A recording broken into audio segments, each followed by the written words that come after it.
शुभ रात्रि sleep stories में आपका स्वागत है। आज की कहानी है चमत्कार। वेदिका सौम्य, साहसी और खोजी प्रवृत्ति की लड़की थी। पिता कैप्टन आदर्श कश्मीर में एक आतंकवादी हमले में शहीद हो गए थे और माँ गायत्री विश्वविद्यालय में अंग्रेजी साहित्य की प्रोफेसर थी। माँ ने ही उसे पाला पोसा और शिक्षित किया था। वैसे भी उस परिवार का इतिहास सेना से जुड़ा हुआ था। वेदिका के ग्रैंडफादर भी सेना में उच्च अधिकारी रह चुके थे। अनुशासन उसके स्वभाव में था। वो अपने पेरेंट्स की इकलौती संतान थी। माँ ने बेटे की तरह उसका पालन पोषण किया था और वो भाग्यशाली भी थी। जैसे ही उसने जर्नलिज्म की डिग्री हासिल की, एक बड़े राष्ट्रीय चैनल में जॉब पा गई। उसके जीवन का उद्देश्य ही उसकी जॉब से जुड़ गया था। जिस रास्ते पर चलना चाहती थी वो रास्ता मिल गया था। सच्चाई जानना और उस सच्चाई से दुनिया को रूबरू करवाना उसके जीवन की चुनौती थी और उसे रास्ता मिल गया था ये सब करने का। आज पत्रकारिता को मिशन की तरह लिया जाए तो पत्रकार का काम मिशन से 2 कदम आगे जाने का होता है। उसे ना सिर्फ सच्चाई जानना है बल्कि उस जानकारी से लोगों को रूबरू भी करवाना है। बेशक आज के समय में पत्रकारिता का चरित्र बदला हुआ है। ये एक तरह से व्यवसाय में तब्दील हो गया है। ऐसे में पत्रकार के समक्ष चुनौती बढ़ गई है। तो क्या पत्रकारिता में सच का प्रवेश घाटे का व्यवसाय है? ऐसा नहीं है, पर दिखता ऐसा ही है। आदमी जब समर्पित भाव से अपने कर्तव्य का पालन करता है तो प्रकृति भी उसका सहयोग करती है। अभी अभी एक किताब आई थी। आदमी सिर्फ आंख से नहीं देखता। किताब की बड़ी चर्चा है मीडिया में, अखबारों में। अखबारों के संपादक और बड़े बड़े राष्ट्रीय चैनल के कर्ता धर्ता इस प्रयास में हैं कि किताब के लेखक डॉक्टर मनोहर से साक्षात्कार कर उनके अखबार में प्रकाशित हो, उनके चैनल पर लाइव प्रसारित किया जाए। लेकिन डॉक्टर मनोहर किसी से भी अपनी किताब पर बातचीत करने या इंटरव्यू देने के लिए तैयार नहीं हुए। उनका कहना था जो कुछ भी उन्हें कहना था वे अपनी किताब में कह चुके हैं और जब इसके आगे कोई जानकारी उनके शोध में प्राप्त होगी तो वे इसे जरूर शेयर करेंगे अपने शोध पत्र या किताब के माध्यम से। लेकिन ना जाने कैसे वेदिका ने अपने चैनल पर इंटरव्यू के लिए उन्हें राजी कर लिया था। उसके चैनल पर डॉक्टर मनोहर से इंटरव्यू के लाइव प्रसारण की तिथि की घोषणा एक खबर की तरह प्रसारित की जा रही थी। ये खबर भी मीडिया के लोगों में चर्चा का विषय बनी हुई थी कि आखिर किस तरह वेदिका ने उन्हें इंटरव्यू के लिए राजी कर लिया था, जबकि एक विज्ञान की खबर प्रसारित करने वाले चैनल ने उन्हें भारी रकम देने का प्रस्ताव भी दिया था और उसे भी ना ही सुनने को मिली थी। तरह तरह की चर्चाएं अस्तित्व में थी, जैसे कि चलती ही रहती हैं आजकल। ढेर सारे विषयों के संदर्भ में।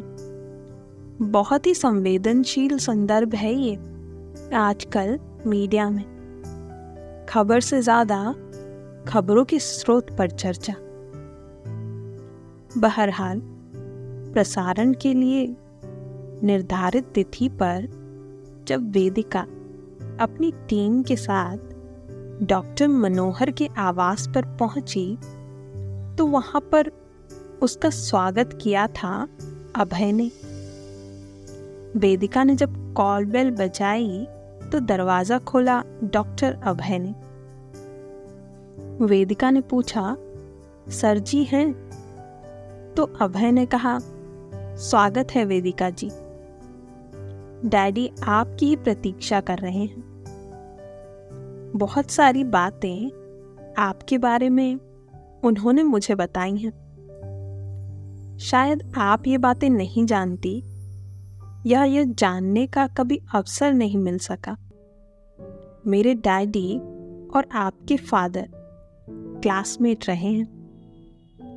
दोनों बहुत ही करीब थे और उनमें लगाव भी बहुत था।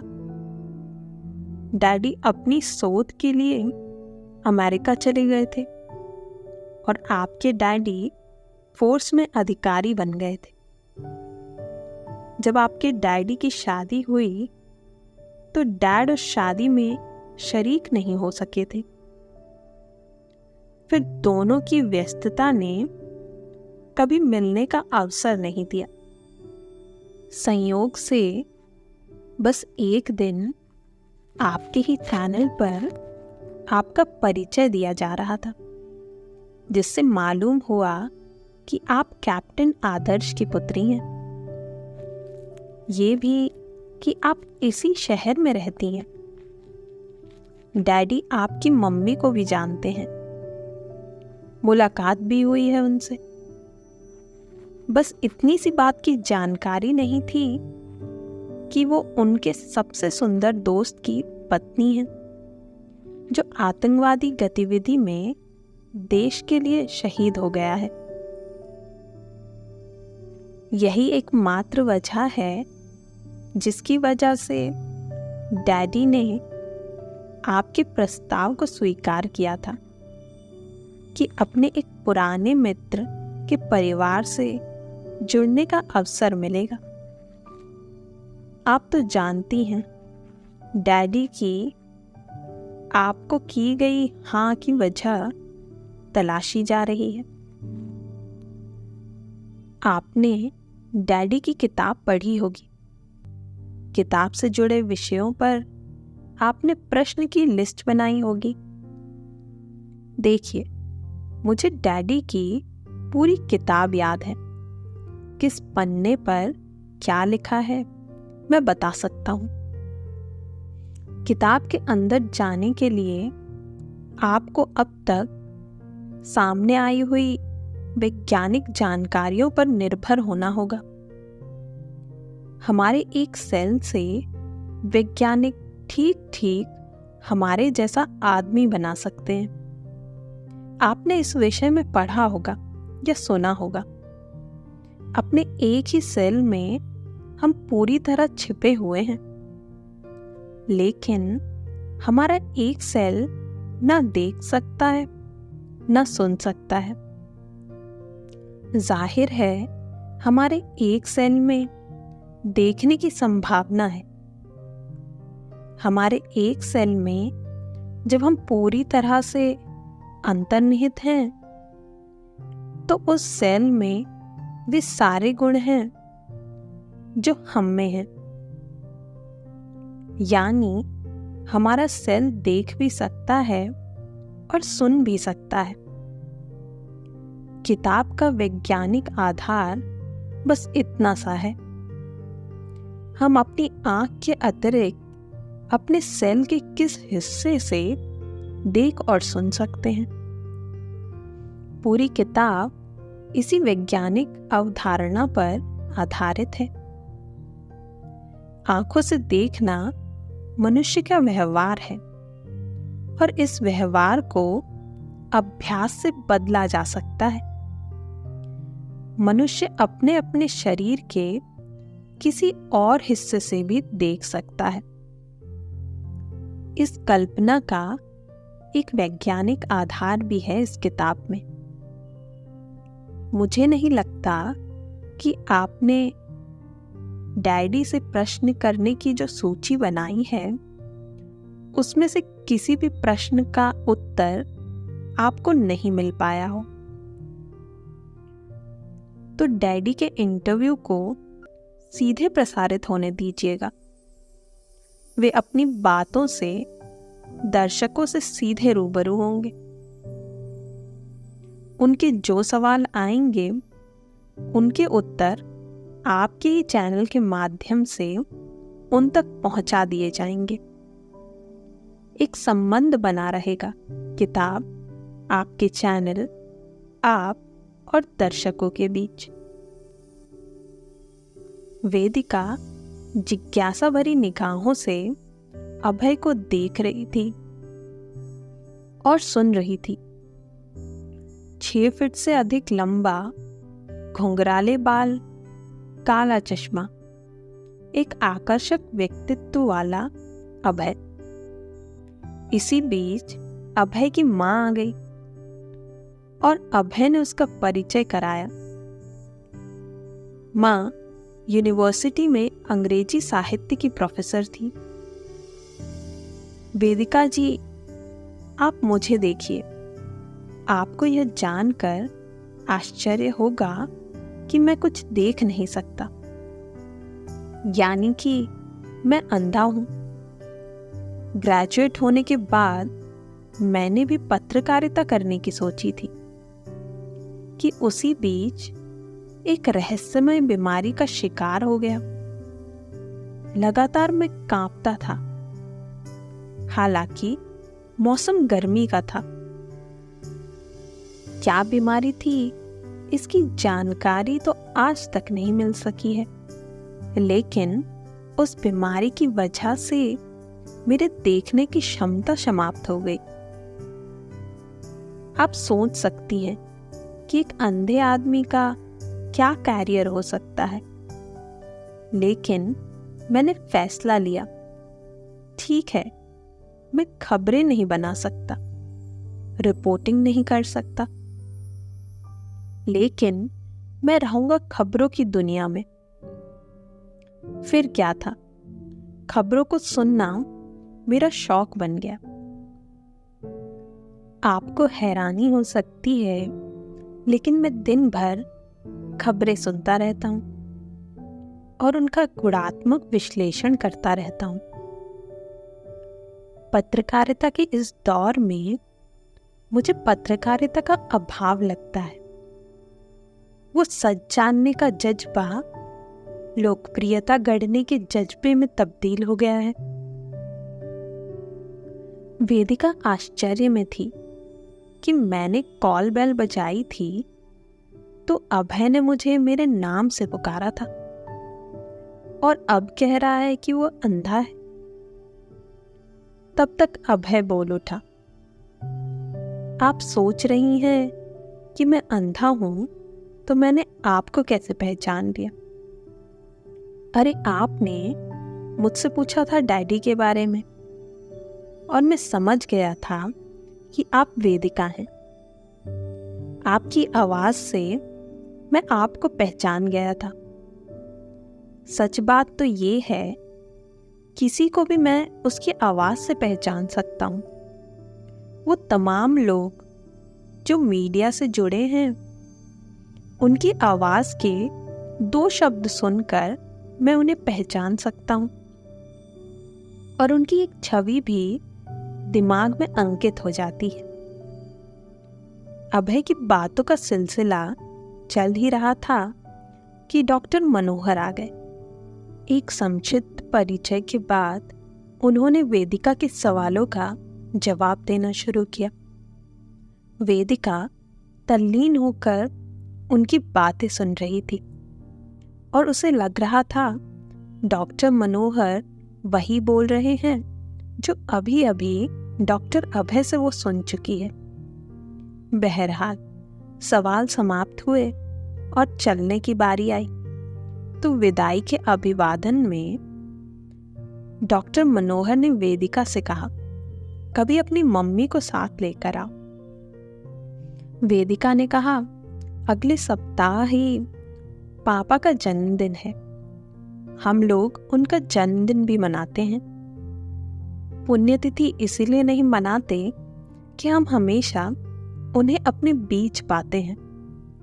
तो सर, आप सपरिवार आमंत्रित हैं। इस तरह दोनों परिवारों के बीच आने जाने का सिलसिला शुरू हो गया। वेदिका का अभय के जीवन के लिए लगन और परिश्रम को देखकर उसके प्रति सम्मान बढ़ता गया। उसके कैरियर की पूर्णता और सार्थकता अभय के ज्ञान के संसार के बीच से होकर गुजरती थी। अभय वेदिका को नए नए विषयों पर नए नए सवाल पूछने के लिए देता था। इसी बीच एक घटना घटी। हुआ ये, एक महत्वपूर्ण मसले में गृह मंत्री की प्रेस कॉन्फ्रेंस होने वाली थी और वेदिका ने बड़ी मेहनत से उस विषय पर सवाल बनाए थे। वो विषय देश में चर्चा का विषय बना हुआ था। पत्रकार, बुद्धिजीवी, राजनीतिज्ञ सभी उस चर्चा में शामिल थे। वेदिका ने आखिरी दिन उस विषय में अभय से संपर्क किया और अपने सवाल उसके सामने रखे। अभय ने कहा, आपके सवाल तो मैं समझता हूं कि प्रेस कॉन्फ्रेंस के सबसे सुंदर सवाल होंगे, लेकिन आपके सवालों में आपकी एक विचारधारा शामिल है और वो विचारधारा गृह मंत्री की विचारधारा से ठीक ठीक मिलती है। यानी प्रश्नों का उत्तर गृह मंत्री के पक्ष में ही जाएगा। मैं भी गृह मंत्री के विचारों का समर्थक हूं, लेकिन हमें ऐसा कुछ करना चाहिए कि इस विषय पर चल रहे विवाद के तर्क ही समाप्त हों। जिन बातों से सब लोग सहमत हैं, उसे ही इस विषय की चर्चा में नजरअंदाज कर रहे हैं। राजनीति का अपराधीकरण चर्चा का मूल स्वर है और व्यवस्था के अपराधीकरण से सभी सहमत हैं।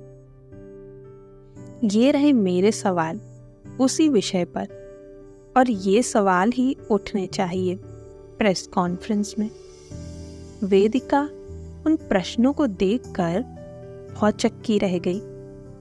इतने सरल सवाल, सारी चर्चाओं पर विराम लगाने के प्रबंध। उन सवालों को लेकर वेदिका घर आ गई और वो आज बहुत खुश थी। उसके पास ऐसे सवाल थे जो एक चलती हुई देशव्यापी बहस पर विराम लगाने की क्षमता रखते थे। सुबह ही प्रेस कॉन्फ्रेंस थी और वेदिका एक्साइटेड थी और तैयार हो रही थी जाने के लिए। उसके कैमरामैन और सहयोगी आद्रिका भी आ चुकी थी। तभी उसकी मम्मी का फोन आया, बेटा तुम अभय से मिलो, और हाँ, उस प्रेस कॉन्फ्रेंस में अपनी जगह किसी और को भेज दो, अपने सवाल भी उसी को दे दो। जिन सवालों को लेकर वो एक्साइटेड थी, उन सवालों को दूसरे को देने की बात वो सोच भी नहीं सकती थी। तब तक अभय का फोन भी आ गया। वेदिका, तुम यहां आ जाओ मेरे घर, अभी तो वक्त है प्रेस कॉन्फ्रेंस शुरू होने में। वेदिका के दिमाग में असमंजस चल रहा था। तब तक डॉक्टर मनोहर का भी फोन आया। बेटा, तुम अभी अभय से मिलो।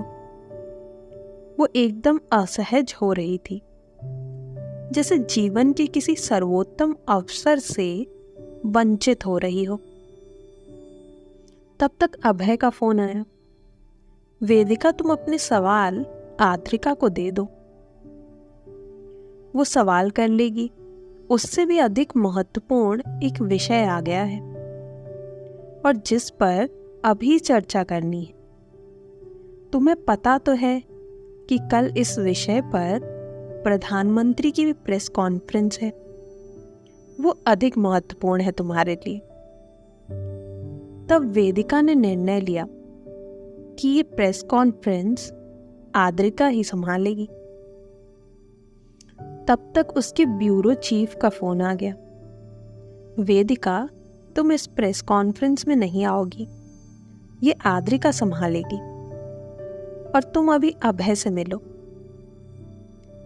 वेदिका ने जवाब दिया, जी सर, मैं जा रही हूं, बस आद्रिका को ब्रीफ कर देती हूं। वेदिका ने आद्रिका को सारे सवालों से अवगत कराया और आ गई अभय के पास। अभी प्रेस कॉन्फ्रेंस शुरू होने में 2 मिनट बाकी थे। अभय ने कहा, पहले प्रेस कॉन्फ्रेंस सुन ले, फिर आगे की बात शुरू करते हैं। जरा चैनल लगाओ। वेदिका ने अपना चैनल लगाया। बस अब गृह मंत्री जी आने ही वाले हैं। ठीक है, मैं सुन रहा हूं, तुम देखो और बताती जाओ वहां क्या हो रहा है। तब तक वेदिका के मुंह से निकल पड़ा, ओ माय गॉड, और वो इतनी जोर से चीखी, अभय डर गया। अरे क्या हुआ वेदिका? किसी ने आद्रिका को गोली मार दी। गोली उसकी बाजू पर लगी है। भगदड़ मची हुई है। सब लोग इधर उधर भाग रहे हैं। अभय, मैं चली घटनास्थल पर। सचमुच गृह मंत्री की प्रेस कॉन्फ्रेंस शुरू होने से पहले ही आद्रिका को गोली मार दी गई और सुरक्षा कर्मी उसे लेकर अस्पताल गए। दहशत भरा नजारा है। खबरें निकल रही हैं। उसके अंदर से अपराध के हौसलों की ओर निकम्मी सरकार की। पूरे देश में अफरा तफरी का माहौल है और विश्वास का संकट है। इन्हीं खबरों के बीच वेदिका, उसकी मम्मी डॉक्टर गायत्री, डॉक्टर मनोहर और उस चैनल के ब्यूरो चीफ के दिमाग में कुछ बातें अलग किस्म की गूंज रही हैं। वेदिका सोच रही है कि अभय की वजह से मैं बच गई। यही उसकी मम्मी भी सोच रही हैं और यही डॉक्टर मनोहर भी सोच रहे हैं। चैनल के ब्यूरो चीफ के दिमाग में एक बात स्ट्राइक कर रही है कि किस तरह अभय ने वेदिका को उस प्रेस कॉन्फ्रेंस में जाने से रोक दिया। क्या उसे इस बात की जानकारी थी कि वहां कुछ होने वाला है? ये सवाल तो इन चारों के दिमाग में उठ रहा था। लेकिन वेदिका ने पूछा, क्या इस बात की जानकारी तुम्हें पहले से थी कि वहां कुछ होने वाला है अभय? अभय ने बताया, ऐसा कुछ नहीं था। हाँ, मुझे कुछ अजीब सा लग रहा था उन सवालों को लेकर जो वहां उठने थे। उन सवालों के आने भर से हालत की असहजता का मुझे आभास हो रहा था। लेकिन वहां गोली चल जाएगी ऐसा मैंने नहीं सोचा था। वेदिका, एक बात तो तय है कि वहां जो गोली चली है उसके निशाने पर तुम थी। यद्यपि यह बात अभी तक अटकल पर ही आधारित है। मैं समझता हूं इसके तथ्य सामने आएंगे ही। गृह मंत्री की प्रतिष्ठा से जुड़ा विषय है। वेदिका बार बार यही सोच रही थी कि किस तरह अभय ने उसे वहां जाने से रोका। डॉक्टर मनोहर, माँ और चैनल के ब्यूरो चीफ तक उसने अपने प्रभाव का इस्तेमाल करके मुझे प्रेस कॉन्फ्रेंस से अलग कर दिया। आजकल तो अपराध की खबरें आम हैं, लेकिन इस एक अपराध ने वेदिका के मन में अभय के प्रति इज्जत को बढ़ा दिया। अब वो अक्सर अपनी माँ से अभय की चर्चा करती रहती। उनकी चर्चाओं में एक बात शामिल रहती कि कभी लगता ही नहीं अभय अंधा है। अभय के प्रति उसकी इज्जत और पेशेगत शोध की जिज्ञासा दोनों का केंद्र बन गया था अभय। और उसने मन ही मन निर्णय ले लिया था कि वो अभय के समक्ष शादी का प्रस्ताव रखेगी। हाँ, माँ की सहमति जरूरी है और इसलिए उसने माँ से सवाल कर लिया, माँ अगर मैं अभय से शादी कर लूं तो तुम्हें कैसा लगेगा? माँ ने कहा, बेटा तुम अभी दुनियादारी से दूर हो। एक अंधे व्यक्ति से शादी कर जीवन भर का साथ निभाना मुश्किल है। वेदिका ने माँ से कहा, माँ मुझे किसी दुनिया की चिंता नहीं है और कभी कभी मैं सोचती हूँ कि अभय अकेले कैसे रह पाएगा जब उसके मम्मी पापा नहीं रहेंगे। और मेरे सामने भी यही सवाल है कि एक दिन मैं अकेली रह जाऊंगी और तब मुझे लगता है उसके साथ रहने में मुझे कोई परेशानी नहीं होगी। घर के अंदर तो वह बिल्कुल एक सामान्य आदमी की तरह व्यवहार करता है। माँ को ये तो पता था कि अभय उसके जीवन की खोज के प्रति एक तरह से गाइड कर रहा था, लेकिन वेदिका शादी का निर्णय कर लेगी, यह बात को उन्होंने कभी सोचा भी नहीं था। माँ ने कहा, बेटा कोई निर्णय भावुकता में नहीं लेना चाहिए। तुम्हारे पास अभी भी समय है, सोच समझ कर निर्णय लेना और मुझे बताना। मुझे तुम्हारे निर्णय पर हमेशा खुशी रहेगी। वेदिका ने माँ से कहा, माँ मैं भी किसी जज्बात में निर्णय नहीं लेती और यह निर्णय मैंने जज्बात में नहीं लिया है। तुम खुद भी सोचो, तुम्हारे ना रहने पर मेरा सबसे अच्छा दोस्त कौन हो सकता है? और जैसा उसके साथ हुआ है, अगर उसकी शादी हो चुकी हुई होती तो अब अंधा होने पर क्या उसकी पत्नी उसको छोड़ देती? माँ उसके निर्णय से बहुत खुश तो नहीं थी, लेकिन उसकी खुशी के लिए हाँ कर दी थी और कहा था कि ठीक है, मैं बात करूंगी डॉक्टर मनोहर से। एक दिन सचमुच डॉक्टर गायत्री ने बातचीत के सिलसिले में डॉक्टर मनोहर से कह दिया कि मैं सोच रही हूं कि वेदिका की शादी अभय से हो जाए।